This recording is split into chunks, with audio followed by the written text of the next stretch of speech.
Alright guys, welcome to STEM and Robotics. I am Mr. Reisdorf, or Mr. R. This is Mr. Giesman or Mr. G. In here, we're going to be going over the general class safety rules.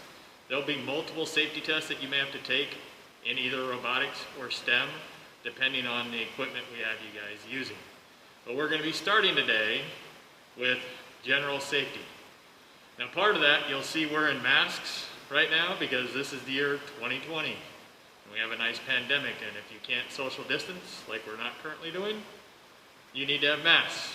But the preference would be, you got a mask on, and you're at least 6 feet apart when you can be.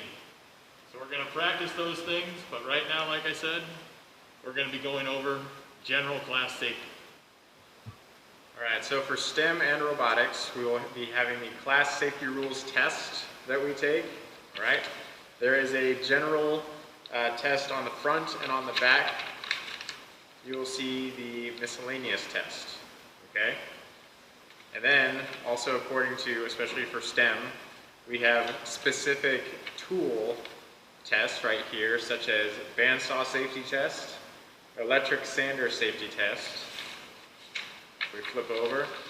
We have the drill press safety test, router safety test, and on the very back, we have the scroll saw safety test. Okay?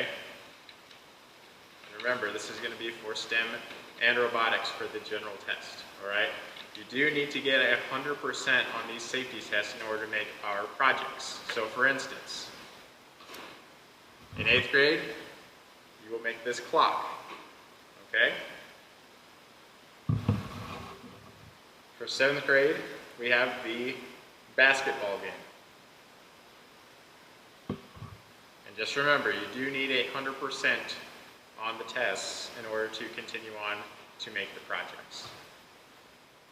Now that I'm socially distanced, I'm going to go ahead and pull my mask down so that you guys can see and understand me a little bit easier. When you're down here, one of the main keys that we have is safety. Right? That's what we're calling these. We got our safety tests, safety for class, safety for machines. The big thing is you need to remember the ABCs of safety. And that goes when we're using any of the tools that are going to be on your tool wall, which will look something similar to this, depending on which room you're in. That also means when you're working with your partner. And what the ABCs of safety is it's always being careful. Right? The always being careful is making sure we're using the tools in the correct manner. We'll go over that in more detail as we go through the test.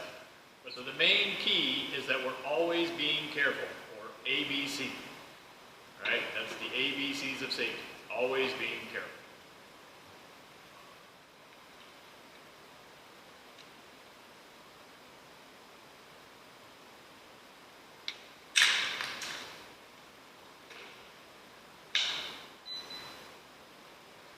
Alright, so what you just saw is an example of off-task behavior, which is prohibited, which means it is not allowed. Okay, we don't want you doing that. Here's going to be an example of on-task behavior. How do you work this? Go ahead and take that, put it right over the top of that one. Okay. When you're down in STEM and robotics, always wear your safety glasses when required. I'm going to show you where they're located and how they kind of work.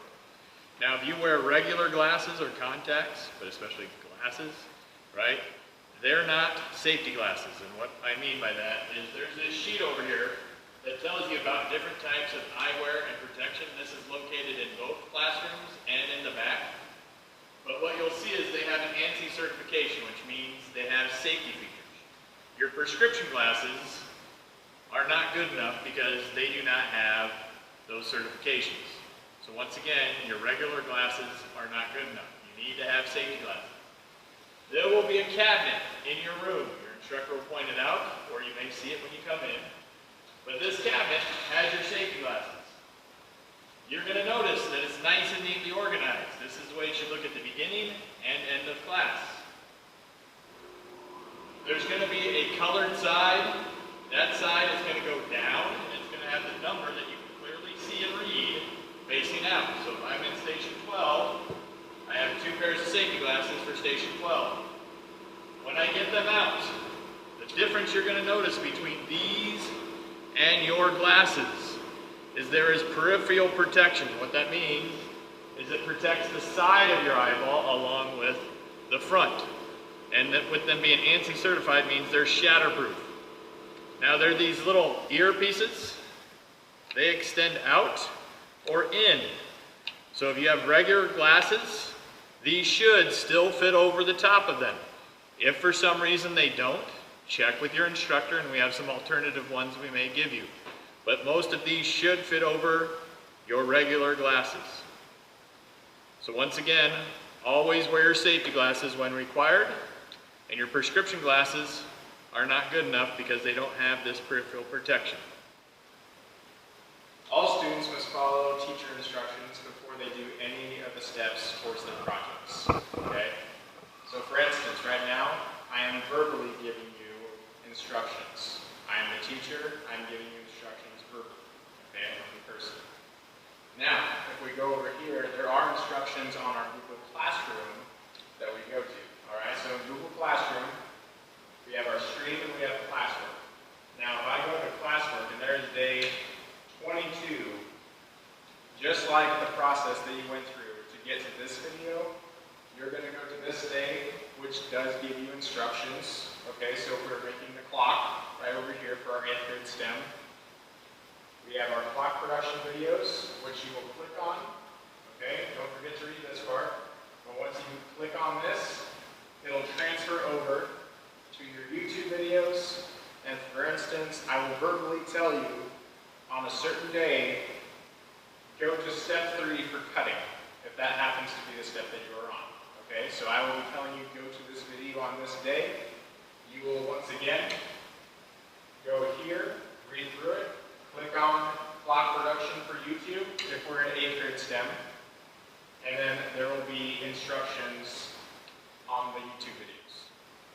So once again, you have to follow all teacher instructions, which can be verbal, written, or on videos, just like I showed you here. Or it can be a combination of all 3.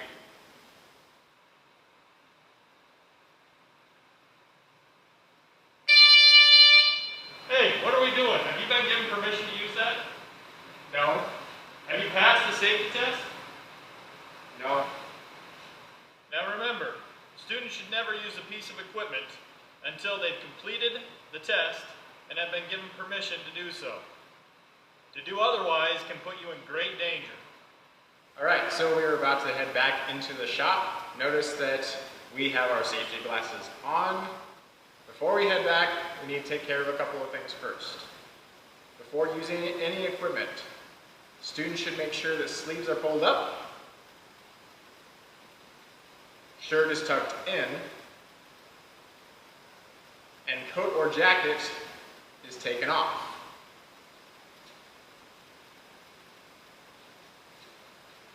And anybody with long hair ties it back.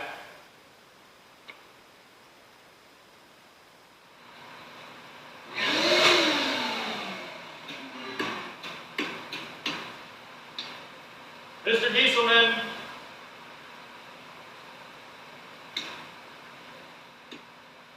Now, if anything appears strange or broken or not working correctly, tell your instructor immediately. Ah, cheese and crackers. Cut myself. Mr. Reisdorf? Let me get you a Band-Aid. All right, so report any type of injury immediately to your instructor. No matter how small or big it is, tell your instructor immediately. Don't be embarrassed by it, no matter how big or small the injury is. Make sure that you tell your instructor about the injury immediately. When we're done working, remember that we always clean up after yourself and return all material and equipment to their proper location. So for example, materials are going to go in your blue bin, more than likely, unless told otherwise by your instructor.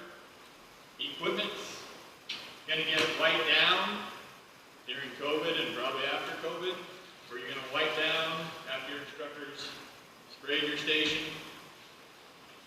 The equipment that you use you put it away. That includes your keyboard. Remember to leave the computers open. But you're going to wipe down and then return all materials and equipment to their proper locations. After they've been wiped down, I'm going to go ahead and put them back where they belong. Make sure you pay attention to the direction that some of the tools go. I'll have an outline that goes with it. Make sure when you've watched the video on the soldering iron and glue gun that you're putting them away by wrapping the cords correctly. So once again, you'll be shown how to properly wind the cords like the glue gun around the middle before you put them away.